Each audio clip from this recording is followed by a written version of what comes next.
Okay, good morning. We are on Memhei Amud Beis 45b. We're in the middle of a discussion, really, that we left yesterday, which is an elaboration on the Mishnah, which said that the verse which describes the finding of this corpse, that begins the section of the Torah that describes the law of Eglah Rufa. So looking at those words, we learn what qualifies as an Eglah Rufa, what kind of corpse would qualify that we begin and perform the rite, right, as an RITE of the Eglah Rufa. And we had two different views. So I'm looking at the verse here. I pulled it up on the screen. It's Deuteronomy chapter 21, verses 1 through 9. And then verse 10 goes on to describe the law of the captive widow, the beautiful captive woman. So verses 1 through 9, chapter 21. So the verse opens up like this. When you find a corpse or a slain corpse, the chalal, on the ground, which God your Lord has given you as an inheritance, lying in the field, and you don't know who slew it, who slew him. That's verse 1. So that's the description of the corpse. So how is it described? So there's a few details here. Number 1, it's found. We're going to learn what that means. Number 2, the corpse is described as a chalal, which again means it was slain by the hand of a metallic knife of some sort. Number 3, and therefore not hanging, and therefore not strangled. Not strangled, sorry, not strangled or anything like that. Number 3, on the ground, not buried. Number 4, in the land your God has given you, in Israel, not out of Israel. Number 5, fallen, not hanging or not floating on the water. Number 6, in the field, right? And not, what was Besada? What did Besada tell us? And not what? Right, sorry. On the ground and not in the ground, in the field and not floating on the water. And then finally, we don't know who slew him. That's the other condition, that it has to be an unresolved murder. And if we know who the murderers are, then we take the person to trial. This is where we are. Now, everybody agrees with these conditions. And this wasn't, I think, clarified properly yesterday. What the Rebbe Lezer says is like this. It has to be slain, because the Torah says chalal. But even if you found a slain corpse hanging, it would still qualify as Eglah Rufa, because it's a chalal, because it was slain. You found a slain corpse floating in the water, it would still qualify. A slain corpse buried, it would still qualify. So he disagrees with most of the exemptions, but agrees with the exemption of chalal. And that's the Gemara's challenge today. Why? Why is it that when it comes to the word chalal, which describes a slain corpse, you're very precise about it and say, no, it has to be slain and not strangled. But because the verse said on the ground, that is not enough for you to say it's excluding in the ground. In fact, the verse says in the field, that's not enough for you to exclude floating on the water. Only the word chalal is pertinent to you. This is the Gemara's challenge to Rabbi Lezer today. Is he saying that if it's slain, then any of those exemptions apply? Don't apply. So as long as it's slain, it makes a difference where you found it. It doesn't apply, right? That's correct. So, okay. That's right. So the only exemption that applies is the chalal, not the rest of it. And the Gemara is going to challenge that today. So that's where we are. The line begins with the word Haya, Chalal, Orfin, and the fourth word is Tanya. It's about middle of the page. Directly like on top of. What's the word? Sorry. The first word is Haya on the line. Haya. The second word Chalal, Orfin, and then Tanya. Oh, I wanted read for you an email Can't find it either. on 45b here. Oh, it's up there. But okay, right in the middle of the page. Sorry. Here, Tanya. There it is. Let me show where it's from. Before I go there, I forgot. I want to share with you something that Rabbi Gimple sent me from yesterday's class. We were discussing what would be the law if they find a body that's still pulsating and then dies. Oh, right.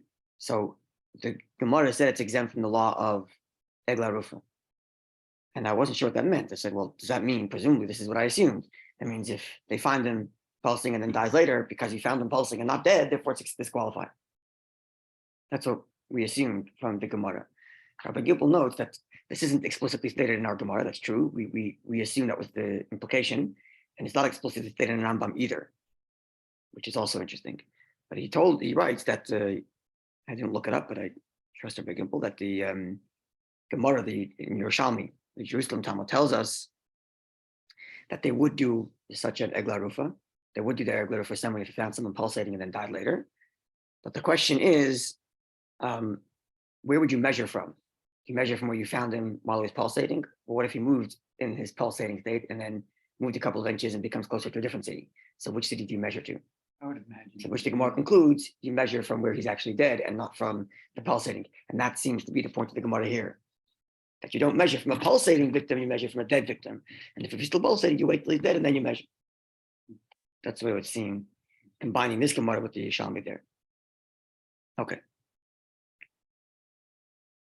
So back to our discussion here. So Reb Eliezer, which said that the corpse has to be found slain, but where it's found is irrelevant. As if to say the only word in the verse from which we can derive an exemption is the word halal, but all the other words for some reason are not used to specify any exemption. So the Gemara, It seems like his interpretation of the law is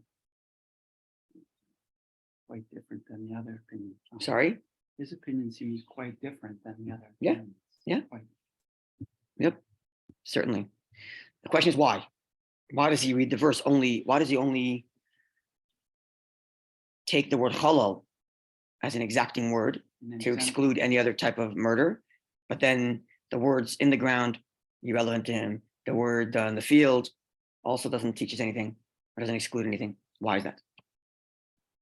It says the Gemara Tanya, we learned in the Mishnaic text.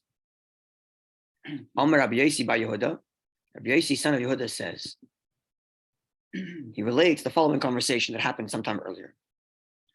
Amrullah Rabbi Lezer. They told Rabbi Lezer, that is to say his colleagues, he disagreed with him. They said to him, Iyata moida, do you not agree, Shemaya Chanuk, that if we found the corpse strangled, umutla ba'ashpa, and lying in the garbage. So it's not in the ground, not in the field, it's strangled. It's not a chalal, it's not badama, it's not pasada. Would you not agree, she'ein orphan, that we don't do the Egla Rifo ceremony? You would agree that it's not qualified. So Alma, On what ground? for the chalal, Because it's not being because it's not being slain. With a Al- metal or not because being- it's in a garbage. Because it's not slain. They're just using an extreme example, presumably.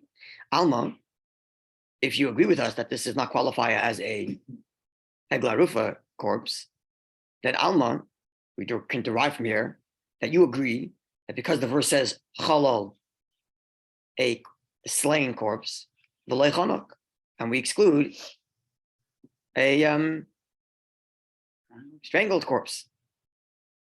And therefore, hachanami, so too in this situation, in the other cases where it's buried or it's hanging, so too, the verse says ba'adama on the ground, v'lo tamim bagal, and not buried beneath the mound. The verse says noifel fallen, v'lo talim ba'ilon, and not hanging on a tree. Besada in the field, v'lo tzaf l'gabei mayim, and not floating on the river. So why is it that when it comes to the issue of slain versus not slain, you agree with us, but when it comes to the issue of in the ground versus on the ground, or in the field versus in the water, or fallen versus hanging, you don't agree? Is it not the same verse we're looking at, just a different word? It seems like the Gemara, the text wouldn't go through all the different examples. Text wouldn't go through all the examples if it would have that exemption of being slain with a knife, with metal. How would it go through all those? If it just said, if it's not slain by metal, then Okay. What if it's slain and buried? The roof, it doesn't apply. What if it's slain and buried? What if it's slain and then hanging? Right, but What if it's slain and then floating? Right? So you have to have an exemption for each of these cases. Yeah. So I should note, though, that the text that Rabbi Yehuda, the Gemara quotes, ends before the word hachanami, which means the original text only says the challenge. It only says that they told Rebbe Lezer, don't you agree with us that if it's strangled and lying in the garbage, that you would do an eglarufa? End quote from the Mishnaic text. The Gemara narrates and says, we can conclude from this challenge that Rabbi Eliezer agrees that a slain corpse excludes a strangled corpse. And therefore, the Gemara is interpreting the challenge. Therefore, why don't you also interpret to mean on the ground, not in the ground, in the field, not in the water, fallen, not hanging? So the Gemara now therefore has to reverse engineer and say, well, what would Rabbi Eliezer respond? Clear? Following this or not? No? keep going. I'm going to back up a second. Yeah. So we have two Mishnaic texts. We have one that tells us it's a dispute. That's the one we learned yesterday. The dispute is opinion A goes through each word in the verse and excludes slain, not strangled, on the ground, not in the ground, fallen, not hanging, in the field, not in the water. Yeah. And then introduces the opinion of Rebbe Lezer, which says no matter where you found the corpse, it's part of Eglaruf. End quote. What did he mean when he said, no matter how you found the corpse? Does he mean even if it's strangled? No, he meant with the slain by the metal. How do I know that? How do I know that's Rebbe Lezer's view? All Rebbe Lezer says, quote, in all of them, you do Eglarufa. All of what? You could conclude just from that text that even if it's strangled. Oh, I thought it was already established that it had to be with metal. The Gemara introduces a new text. Because the Gemara introduces a new text which says the following. Rabbi Yisroel told us about a conversation where the sages challenged Rebbe Lezer and said, quote, don't you agree that if it's strangled and found in the garbage, it would get a glarufa? End quote from that text. So from that challenge, we can deduce that Rebbe Lezer agrees that it must be slain. And therefore, when he said, in all of these cases, eglarufa applies, what did he mean? He means no matter how you found the slain corpse. Not just limited. No. Again, first text said, Rebbe Lezer says, quote, in all cases, in all of them, It's broad. hold on a second, let's use the exact words. In all of them, eglarufa applies. What's the them he's talking about? All the different methods By which were described above by the other opinion, right? Which would lead you to conclude that even if you find it strangled. Right. But we have another Mishnaic text. We here in the Gemara 300 years later are looking at these texts and trying to figure out what Rebbe Lezer is thinking. Right. So we have another text that tells us about Rebbe Lezer's thinking. And the text reads as follows. And Rebbe Lezer's colleagues challenged Rebbe Lezer. And they said to him, don't you agree with us that a strangled corpse sitting in the garbage is excluded from Eglarufa? End quote from that text. What can we conclude from that challenge? Why would they challenge him on that? Don't you agree with us that a strangled corpse in the garbage is not part of Eglarufa? Why would they challenge him in that manner? Because he agrees that if a strangled corpse was hanging in the garbage, it would not be part of Eglarufa. That's why they challenged him that way. So the Gemara is now looking at these two texts and saying, okay, Rebbe Lezer, so you agree that strangulation is not part of the Eglarufa because the verse says cholol. Okay, so then why aren't you excluding everything else from the rest of the verse? If you're excluding all the exemptions, okay, you're excluding all the exemptions, but you're not. Considering this other text, which demonstrates a challenge to you, and that challenge demonstrates that you agree, Rebbe Lezer, that a strangled corpse is not part of a Eglarufa, considering the exclusion of the word cholol, so why not use the other exclusions? Clear now? So the Gemara now has to tell us, okay, why the exclusion of cholol, yes, and the other exclusions not. This is all the Gemara reverse engineering, looking at these two texts. Yeah. So the Gemara explains like this. For Rabbi Lezer himself, Cholol Yisei Ksiv. A little bit of ambiguous Gemara. Rashi's even more ambiguous, but I'll tell you what it says, and then I'll tell you what I think. Okay, so the Gemara says like this. There's an extra word cholol in the verse. End quote from the Gemara. Cholol means slain. Cholol means slain. So the Gemara is telling us that the word cholol, slain, appears more than once. There's an extra cholol. That's what the Gemara tells us. And because it's said more than once, that's why it is a word to be used as exclusion, not the other ones. Yeah? It's kind of like a cloud prot with the same word. Not necessarily cloud prat. Just because it's emphasized again, presumably, What does it do? it means the Torah is telling us this is a word that you should be precise on. Slain and not hanging. And not strangled. I'm sorry. I see. Not strangled. Because it's extra. It's limiting to only. It's only cholol. As if to say the cholol is an important element because the Torah says it more than once. Yeah. But the other ones, not. Okay. Now, we then have to go to the text and say, well, which cholol is he talking about? Which word cholol? Which extra cholol is he talking about? First. Well, the first one we know is already not the extra one because that's the one that describes the original opening verse, right? So let's look at the Chumash. It's going to be helpful. If you don't mind, just bring 2 Devarim. It'll be helpful for you to follow along.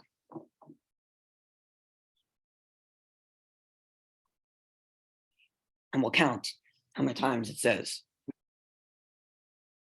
the word cholol. Yeah. So open it to chapter 21. Yeah, Devarim chapter 21. And let's look at the Hebrew because the point is the word cholol, how many times it appears, right? Because the Gemara said, but let's just. You have it? Yeah, I have it on the screen, yeah. Oh. Chapter 21. Verse what? Verse 1. Open chapter 21. Yeah, look at the top here. It's 21. Go back. 10 to 11. Go back. Back more. 21, 3 and 9. Here we go. Went 21, 2. Here it is. 21, 1. Yeah, you have it. Have So give me that. Take that. Yeah, there you go. Here, chapter 1. So keep on going. Gotta go to chapter 21. Yeah, I'll get it. 14. I got it. There you go. 15. 22. Go back. 14, and 21, 1 right it is there. right there. So now let's read the Hebrew. Okay? Ki yomatzei cholol, when you find a slain corpse. That's not the extra one, that's the original one. And that's describing what you're finding. That's verse 1. Ba'adama, on the ground, which God your Lord gives you, to inherit it. Noifel, fall of Masad in the field. You don't know who slew it. Slew him. Verse 1. Verse 2 then says, the elders of the city and the judges go out to measure. To the cities. That's around the corpse. Again, we have the second time the word cholol in verse 2. See? Yeah. Verse 3. And it shall be the city that's closest to the corpse. Third time it says the word cholol. It's more than twice. That's right. The Lakhu Zikna Ir and the elders of the city shall take Hahi of that closest city. Eglas Bakar, a calf of cattle. Ashalai Ubad, which has never worked. Ashalai Mashkav oil that never carried a yoke. Verse 4. Vayiridu Zikna Ir and the elders of the city shall go down. Hahi of that city. Es Ha'egla, they should bring down that calf. El Nachal Esan to a strong old river that's flowing. Ashalai Yovad Ba Yizra on ground that was never worked or sown. And they should decapitate the calf by the river. Okay. Then verse 5 goes that the Kohanim shall proceed and they should make they make a blessing. So the Kohanim who are chosen should go out. Verse 6, and all the elders should go out. Now here's verse 6. We take this. And all the elders of that city. That's closest to the corpse. What time number is this? It's the 4th time it says the word cholol. Oh, wow. Yeah? Fourth. And they shall wash their they shall wash their hands ala gala on the calf, harufa that's been decapitated, banachal at the river. And then it goes on to say that they should say, our hands didn't spill this, and then the Kohanim come and say, let the people be atoned. So it's 4 times the word cholol appears. Which one of these 4 does Rashi choose as the one that the Rebbe is referring to as the extra cholol? The last one. This is what Rashi says. The last one where it says Akriv Malachalo, that's the extra one Rabbi Elazar is referring to. And then Rashi says, plus there are a bunch of other times it says Chalal. As if to say Chalal is an important feature. So why the last one? Why is Rashi choosing the last one here? So I think it means something like this. And choosing it for what reason again? To say that this is the extra one in which Torah emphasizes that we mean a slain one and not a strangled one. And also that all the other places Irrelevant. According to Elazar, it makes no difference where you found it, as long as it was slain. That's right. He's right. saying And the reason he says that matter, right? That's right. And why does he say that? Because the Torah says an extra time halal. We see it says 4 times. Which one's the extra one? Says Rashi, this last 4th one. And then Rashi says, plus it says it a bunch of times. Rashi says 2 things. First of all, the last one. Plus it says it a bunch of times. That's how Rashi says it, phrases That's it. how Rashi interprets. That's correct. So why is the 4th one the extra one? Is the Gemara going to speak about? No. Oh. This is Levi New suggesting now. That's good. Why is the 4th one being chosen as the extra one? So perhaps like this. Let's go through all 4 of them. Verse number 1 says, when you find the corpse in the ground. That one needs to be said, because how else are you describing corpse? That's sort of the introductory. It's got to be there. Okay. Then it says, the elders shall measure, the elders from Yerushalayim shall come and measure to the cities that are around the Chalal. That's also necessary. Because what are they measuring to? They're measuring to the... It's a point of reference. It's a point of reference. Okay, so that's not so extra yet. Right? Not so extra yet. Now, the 3rd verse says, and the city that's closest to the corpse, those elders shall go out and take their load with them. That's also necessary. Because you have to tell us a point of reference again. The city, the elders of the city closest to what? To the corpse. But what does verse 6 say? And the elders of that city that's closest to the corpse. The word that city tells you the city I told you earlier. And the city I told you earlier is already described as closest to the corpse. Already been defined. The point of reference is already there. And yet you're re-saying, there's the extra. That's why, seemingly, why Rashi chooses the 4th one as the extra one. Because the other ones are all necessary. To introduce you, it's necessary. To tell us where the elders from Jerusalem got to go is necessary. To tell us which city reference point closest to the Chalal also has to be told. But now it's saying that the elders of that city, which we already referenced, and then you repeat yourself and say that's closest to the corpse. Right. You already said that city is closest to the corpse. So there's the extra time. So you have the first one, which is introductory. Then you have 2 that are points of reference. Points of reference. One for measuring and one for who arrives. One is really repeated. It's not needed for reference. Correct. Because you already said that city. Ha'ir ha'i. Right. That city. There we go. That's presumably why Rashi says it's the 4th one. Plus, Rashi also adds, it's been said so many times that certainly the Torah is precise about it. Okay. Let's go forward in the Gemara. Ask, historically, where does Rashi fit in to this? He's one of the later. He lives. After the Gemara's already been. Yeah, a few hundred years later. He lives in France in the, I believe, 11th century. 1000s, somewhere there.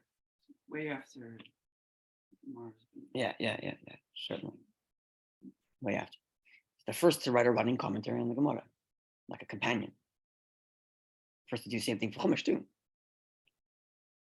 Like a line-by-line interpretation that's strictly so he's basic meaning. Reading the Gemara and anticipating what questions may That's correct. have arisen and providing some insight. That's correct. As you do. A good teacher of Rashi.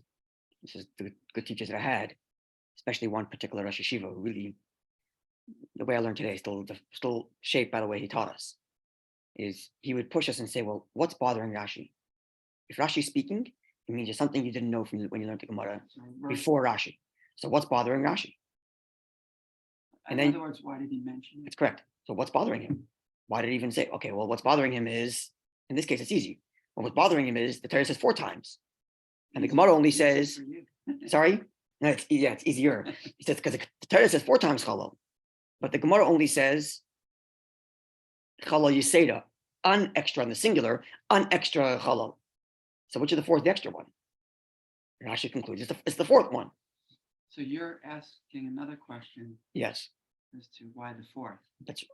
Okay, which but now was no, not. but now I figured it out because you read through all four of Right. them and see this is the only one that's already redundant.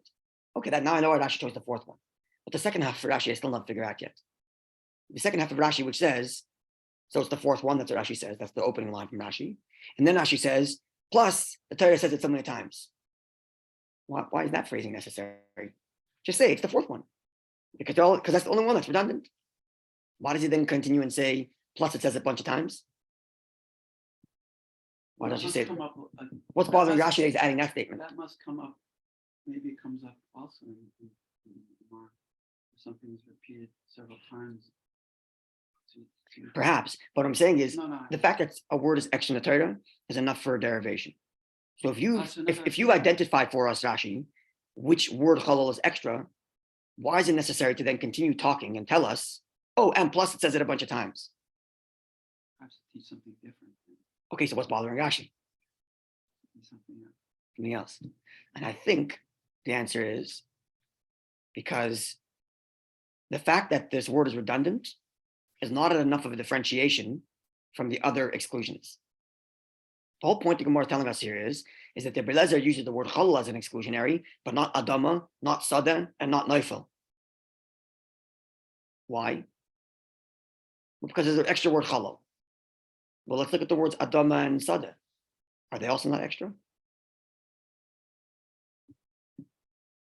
Look at the Torah says, ki motzei chalal, if you find the corpse. Well, we learned in Shikha that in the field was repeated. Okay, good. And the Gemara went through a whole exercise to explain why each one's necessary, right? But again, let's focus on this here for a second. What's the Gemara's objective here? The Gemara's objective is to tell us that Rabbi Lezer is telling us chalal is a necessary exclusion, but not adama, not neifel, and not sada. Why? Because chalal is written extra. Is in the ground not also extra? Is adama not also extra? Go to verse 1. Let's read verse 1. When you find the corpse in the ground, that God's going to grant you as an inheritance. So that means it's talking about only in Israel. Neifel, fallen basada in the field. What if the Torah didn't say neifel basada, fallen in the field? What would change in the law? According to Reb Yisroel, you find the corpse in the ground that God your Lord has given you. We don't know who slew it. We're not saying the word fall on the ground. Is that not extra? It is. So why aren't you deriving something, Reb Yisroel? And the same thing is true of the word ba'adama. What if it said, ki matzeh chalal, you find a chalal, a corpse, and the Torah could have used the usual way of describing the land of Israel, be'eretz, not ba'adama, and eretz has one less letter than ba'adama. Be'eretz is beis aleph reish tzadik, ba'adama is beis aleph daled mem hey. So in fact, all three of those words, which the Gemara earlier used as derivations for exclusion, are extra.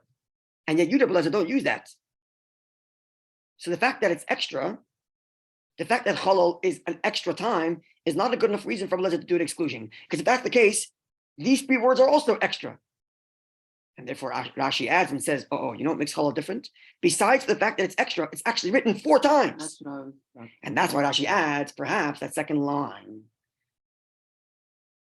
That's perhaps why Rashi adds that second line. Because now it's an extra. That's right. It's written. Not only extra, but it's written a bunch of times. Because the fact that it's extra isn't enough for Reb Yisroel. Because you have other extra words that he's ignoring. The word fallen he's ignoring. The word in the field he's ignoring, which are certainly extra. What do you mean by extra? Extra meaning in the sense that I would know the content even without those words. Without those words, like superfluous. That's right. Not necessary. That's right. According to Reb Yisroel, no law changes with those extra words, and it could have been taken out. I would know the same information. That's what extra means. That's correct. That's right. Repeated is a different. So therefore, Rashi says, besides for the fact that there's an extra chalal, it's also repeated 4 times. Meaning, Torah really means that you want you to know that chalal and not hanging and not choked, not strangled. And that's perhaps why Rashi repeats himself. First of all, it tells you which one's extra, but the extra factor is not enough. It's also repeated a bunch of times because other words are also extra, and Reb Yisroel ignores them. That's perhaps that's why Rashi's there. This is I should say his name, Reb Yisroel Friedman, my Rosh Yeshiva and Oholei. This is the way he would teach us, looking at these Rashis like that. Almost rarely open up commentaries other than Rashi and Tosfos. and just do kind of exercises like this. Okay, this is only 2 lines. Sometimes Rashi is 5, 6 lines, and we'll go through word by word. What's bothering Rashi here? Why is he adding that? What's bothering Rashi here? Why is he adding that? And then if you open up another commentary, it's almost always in his learning say, well, okay, maybe that's what's bothering Rashi, and Rashi is addressing that guy's question by adding these words. That's right. That's what Rashi would do. So you need, That's what my teacher would do. you need a So commentary on the commentary. that's right. Commentary on Rashi. Yes, right. Absolutely. Yeah. The question then becomes, well, why is Reb Eliezer ignoring extra words? Why aren't extra words enough for him to make a derivation? Is that not the standard practice of all derivation? This is still a serious challenge. And really, that's the essence of the challenge that his colleagues are giving him.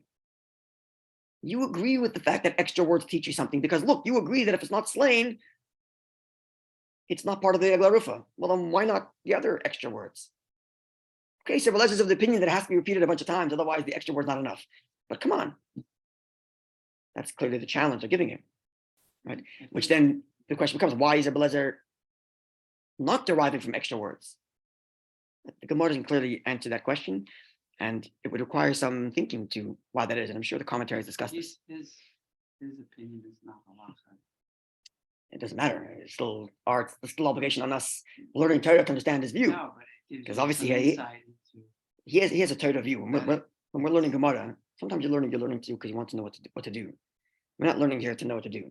no, I Because we're never having understand. a Rufa. We're learning here because you want to connect to Hashem's Torah. And Reb Eliezer is a part of that. So you want to understand it as best we can. So I'm sure there are commentators that discuss this. What does this mean? Extra. Maybe there's other commentators that disagree with Rashi. That's not the fourth extra, but the fourth one's not the extra one. Maybe there's other ones that are extra, and they have some other reason for why that's the extra one. I'm sure that's discussed. I'm sure. Okay, let's conclude till the Mishnah, and we'll pick up on a new section on Monday. The Gemara continues. Nimsa, if the corpse was found, or the Gemara is going back to quoting the Mishnah and then commenting on the Mishnah. The Mishnah said, Nimsa samach sapar, if you find the corpse close to the border, Oholei, or to a city where the majority is non-Jews. The Mishnah went on to say, you don't do the Egla Rufa. Why not? The Mishnah didn't tell us. Comes the Gemara and says, Diksiv, because the verse reads in the opening words, Ki yumotze, when you find. And this terminology, when you find, indicates it was unusual. A find is unusual. As opposed to ki yiheh, if there shall be. If there shall be implies commonality. If you find implies unusual. And therefore the Gemara says, Prat lamatzoi. Therefore, if it's in a region in which finding corpses is not unusual, no Egla Rufa.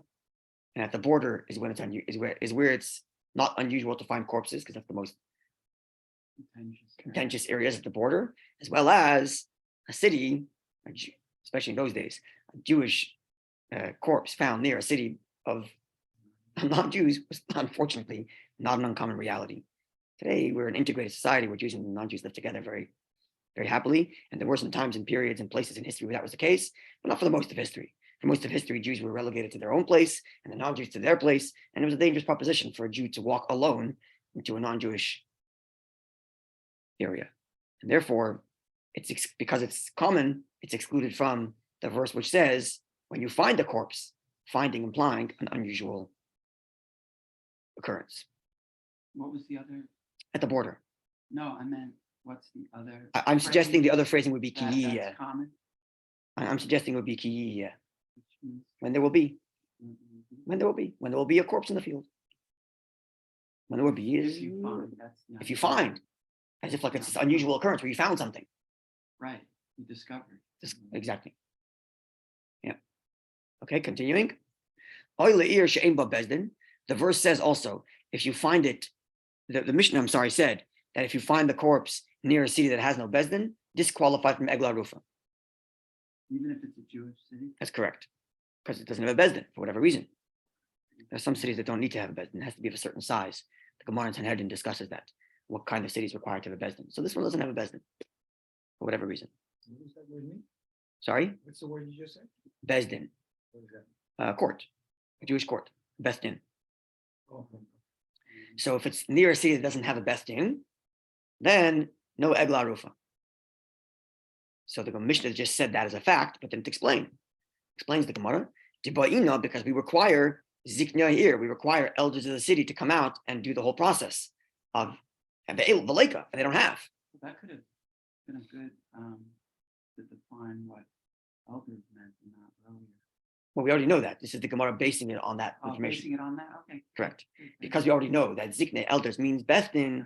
A city that has no Bethdin is disqualified from Egla Rufa because it doesn't have a Bethdin. That's correct.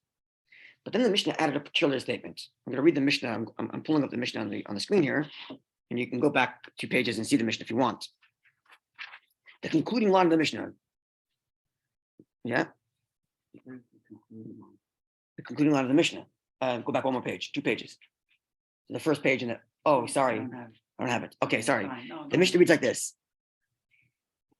If you're at a city that doesn't have a Besdin, doesn't have a court, no decapitation, no Egla Rufa. Then it says, and you don't measure to a city that doesn't have a Besdin. Sorry, and you don't measure, you only measure to a city that doesn't have that has a Besdin. Is that not a redundancy? Do they do a next closest? That's the Gemara is going to tell us. Because there's a redundancy here, seemingly. It says you don't do an Egla Rufa to the city, if it's to a city that doesn't have a Besdin, and you only measure to a city that has a Besdin. That second seeming to be redundant. Right. So the Gemara explains, like you just said. Let's look at the Gemara. Shita, it seems obvious. If Egla Rufa only qualifies when there's a city that has a Besdin, then obviously you're not measuring unless there's a Besdin. So, which the Gemara explains. Kivun Tana Le'ir She'ein Ba Besdin, because we already said that you don't do an Egla Rufa by a city that has no Besdin. And Noyadana, I already know the Ein Moedidin that you don't measure Ella unless Le'ir, there's a city She'esh Ba Besdin that has a court. It seems obvious. So then the second phrase would be redundant. Seemingly. Says the Gemara, Hakamash Malan, here's what the Mishnah wants to teach me. To teach me a law written in a different Mishnaic text. In the Tanya, there's another Mishnaic text which says, Minayin, from where do we know? She'ein nimtza samach le'ir, she'ein ba bezdin. If you find a corpse near a city that does not have a bezdin, shemanichin oisa, you leave that city alone. Umoydin, and you measure le'ir sheyesh ba bezdin. You measure to the next town that has a bezdin. Next closest town. How do I know that? Says this other Mishnaic text, Talmud Sotah, because the verse says, the lokhu ziknei ha'ir ha'i, the elders of that city shall take the Egla Rufa. The fact that it repeats itself and says that the elders of that city shall come, means no matter what the situation is, you got to find elders of that city. Whichever city it is, whether it's closest or 2 towns over. If it's the closest Besdin, it's got to come out and do the Egla Rufa process. And therefore, says the Gemara, that's why the Mishnah repeats itself. To tell you that number one, a city that has no Besdin is not included. But if I just left it at that, I would say, if the closest city has no Besdin, Egla Rufa canceled. Therefore comes the next statement and says, well, no, you just don't measure to the city that has no Besdin. Skip that city and measure to the next one. Okay. This concludes the Gemara's commentary on this Mishnah. And the next Mishnah is going to discuss, number one, what happens if it's equal between 2 cities? And number 2, which part of the body do you measure? And what if the body is cut in half? What do you do? That's going to come, God willing, on Monday. A wonderful city. Yeah, a wonderful day and a good Ner Shabbos.